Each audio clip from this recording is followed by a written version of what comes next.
Hi, we are back discussing Chapter 8 Investor Relations.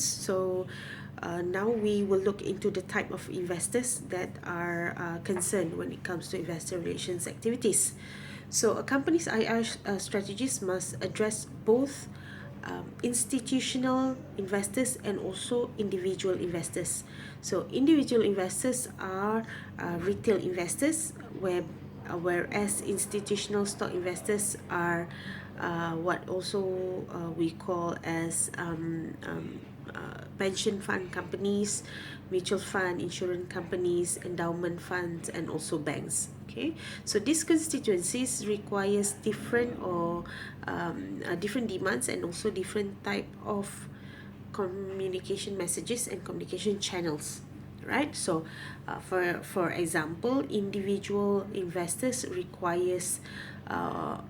often requires substantially less detailed information as compared to institutional investors. Okay, and in addition, compared to these individual investors, or the companies, institutional investors provide companies with access to larger, fairly concentrated pools of capital, and this affords them greater efficiencies in message delivery and market impact.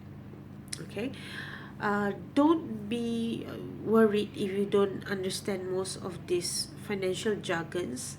I will go in as basic as possible because you are also at the same time learning financial communication or financial public relations, which will explain you all this in more detail. And I'm very sure, because you're also taking the subject this semester, that you are familiar with some of these financial jargons. Yeah. Now, institutional investors. Okay, now investors, they have larger holdings, than individuals, and they trade more actively. Okay, thus they can have greater effect and on stock price volatility. Okay, so they trade in blocks. Okay, and they can have tremendous short-term effect on a company's stock price performance, particularly if the company is a small to medium-sized company. Okay, now for IR professionals like us, or if you were to engage in an agency, you can use databases online to gather information on institutional stock holdings. Of course, the company's turnover rate, their basic portfolio characteristics, to identify uh, which institution has the most similar characteristics or relevant characteristics that coincide with your company's price ataupun price earning ratio, the market capitalization, and also your industry classification. So you can go online, uh, find databases for institutional companies, and look into areas or industries that they invest in to see whether these companies are suitable enough to become investors for your organization. Right now, after having to identify those institutions, whose investing criteria matches these characteristics, so the company should develop a plan to interest them in investing. Of course, this includes day-to-day phone contact, one-to-one meeting with analysts, or it depends. Okay, and more formal gatherings or other ways to access large group of institutional investors would include, uh, of course, using your CEOs here to address these analysts and brokerage society, through industry conferences that are geared towards a particular kind of organization. Okay, such as small cap high tech firms. So it depends on what kind of investors that you are looking for. Now, for individual investors pula, like institutions, individual investors are not a monolithic constituency group. Okay, so they are not monolithic in the sense that they may own stock directly, with the company, or through the mutual fund or company stock.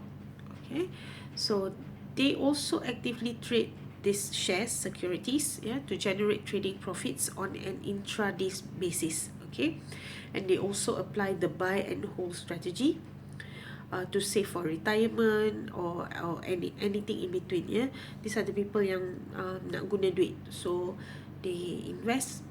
When there is some profit, they may take it out, or they may retain it in the organization for long term, maybe retirement investment, etc.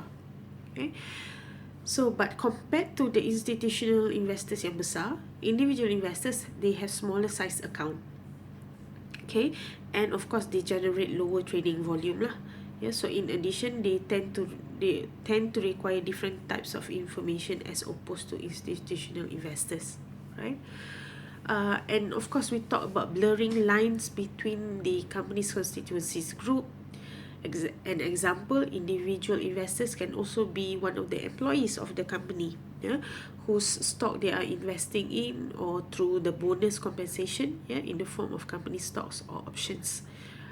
And because of that, reaching these individuals become more difficult than connecting to institutional investors yang besar, as they are more numerous, yeah, and they are harder to identify.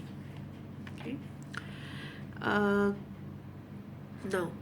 the channels of communication that the company choose, yeah, to use to communicate with these individual investors must almost always include direct mail, yeah, or affinity groups such as the current shareholders, employee, customer, suppliers. You can reach them through the brokerage community or society also to promote their stock, and most of the time you can also reach them by creating visibility through the media and advertising. Now, of course, in the recent year, because of the internet and etc., you have a more powerful channel to use your social media, yeah, to reach these investors and provide them on the spot, instant, real time information on your financial well-being and also financial situations. Right. The internet, of course, has certainly used by institutional investors yang besar, as well as individual portfolio managers and analysts, who use it to quickly obtain information, yeah, baseline information about company financial credentials, to see up-to-date press releases. But for individuals, investors who do not have relationship with the company IR, etc.,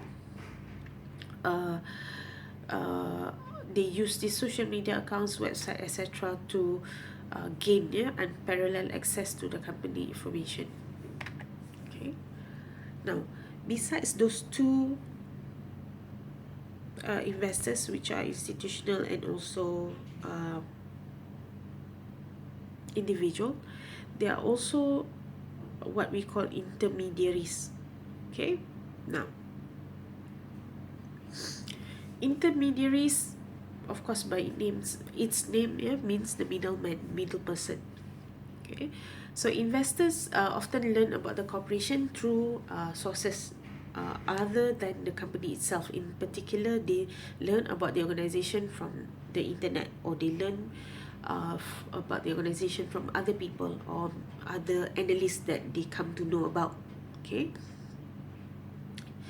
And of course, media as the key conduit will also have an influence, yeah, in providing information about the organization. So companies provide info to these intermediaries through conference calls, yeah, highlighting quarterly achievement, through press conferences announcing annual financial results. Sometimes they also invite press in face-to-face meetings to discuss the company development and strategy, yeah, as part of their media relations. So in these encounters, reporters and analysts will often present the management with probing and difficult questions, and they report the company's responses to the investing public. Yeah, that's why you see sometimes in business segments in newspapers, there will be reports on companies' financial situation, and also the stock price of a certain organization. So accordingly, because these reporters would require information from you, so the management should be able to present honest answers and messages that are consistent, okay, across the board with what the organization is communicating to the investors directly. We do not want to have a biased message. We do not want to have a different message, yeah, being communicated through different channels. So messages needs to be constantly consistent, yeah, given out either through interview or through your social media accounts or through other financials documents, okay. Now, we learned that the business world is increasingly, of course, attracting, yeah, print, TV, and online media coverage. Uh, as I have mentioned in classes before, we cannot separate businesses from media now. Yeah, it is part of their part and parcel of their work today. Um, of course, business network news hosts regular discussion on companies' earning, yeah, on their programs, and they often invite equity research analysts to talk on the show, yeah, and to comment on developments about certain companies, yeah. Kalau macam dulu on TV3 we have Detik Niaga, we have a lot of other businesses and economic forum based discussion TV programs that are aired on our television now, yeah. Even channels like Bernama and also Astro Awani has dedicated slots, not only slots but programs, yeah, for their to discuss financial and economic situations. Of course, media coverage on business can have dramatic effect on the company's stock price. This is only fair, yeah, or it is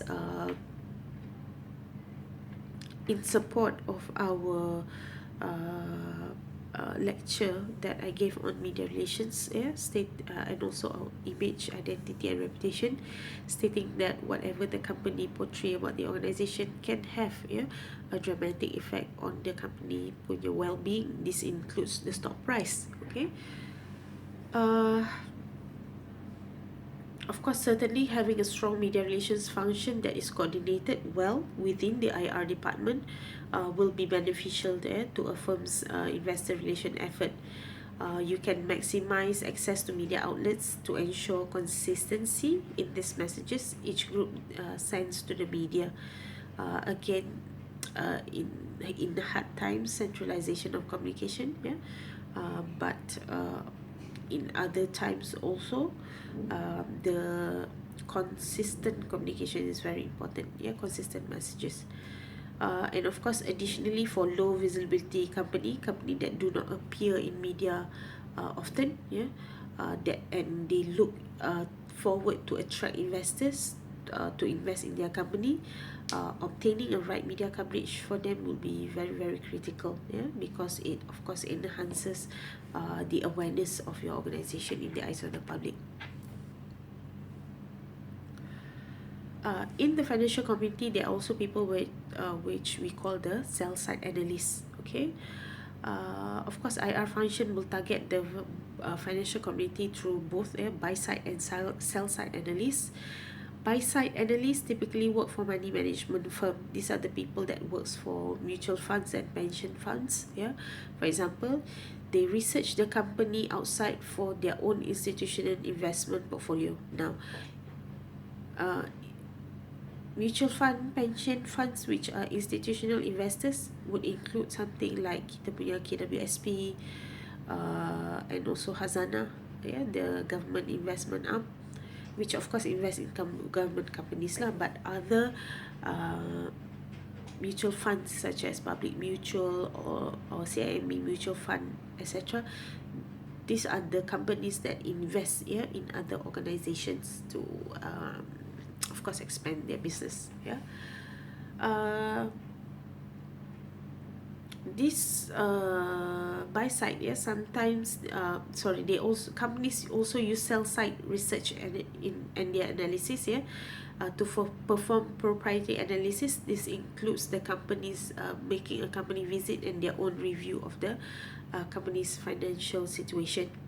Okay, now the sell side analysts, however, they cover the stock within the industry, and they generate detailed reports, yeah, some other reports too, detail on recommendation to either offer a buy or sell or hold, yeah, recommendation for organizations.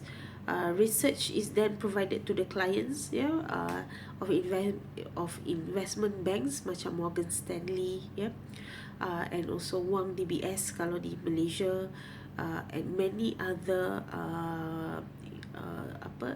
analyst companies, yeah.